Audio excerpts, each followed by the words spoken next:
আমার শেষ নিঃশ্বাস পর্যন্ত সংগ্রাম করে যাব যাতে কারোর সংসার নষ্ট না হয়। এটাই হচ্ছে আমার কাজ, আর কিছু না। ফোকাস স্টার ব্লগ ফয়সাল বলছি আপু। হ্যালো ভাইয়া, কেমন আছেন? ক্লিয়ার আছে, থ্যাংক ইউ।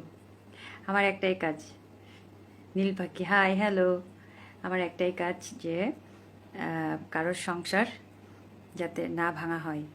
আমার এই আন্দোলন আমি করে যাব সারা জীবন ইনশাল্লাহ। মানুষ কেন বেঈমান হয়? আপু কেমন আছেন? এই তো আলহামদুলিল্লাহ ভালো আছি। সবাইকে আসসালামু আলাইকুম। জান্নাতুল ফেরদৌস লিখেছে, আপু আজ প্রথম লাইভে, থ্যাংক ইউ সো মাচ। নীল পাখি লিখেছে, চলে আসছি। হ্যাঁ, আমি আপনাদের জন্যই আসছি, আপনাদের সাথে কথা বলার জন্য।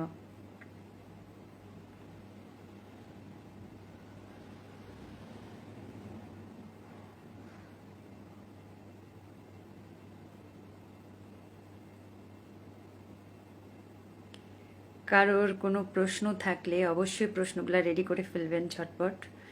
তো আমার ব্রাদার আছে, তুফান ভাই আমার দাদা। এখানে শুধুমাত্র কি বলবো, আমার চেয়েছিলাম 11:30টায় লাইভে আসবো, কিন্তু একটু দেরি হয়ে গেল, ফ্যামিলিগত কিছু কাজ ছিল এই জন্য।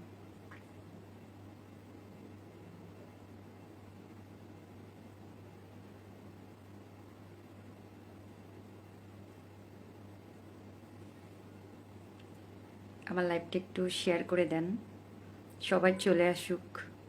তুফান ভাই আসসালামু আলাইকুম। ভাইয়া চলে এসেছি আপুর আইডিতে, তাই তো? থ্যাংক ইউ সো মাচ ভাই। জানান তো আমার লাইভটা ক্লিয়ার আছে কিনা। গতকাল লাইভে আসি নাই দেখে আমি আমার ফ্রেন্ডদেরকে, আমার ভক্তদেরকে খুব মিস করেছি। কেন জানি এখন মনে হয় কখন লাইভে আসবো, সবার সাথে কথা বলবো, ভালো লাগবে। থ্যাংক ইউ ভাইয়া, ক্লিয়ার আছে। আচ্ছা, আমার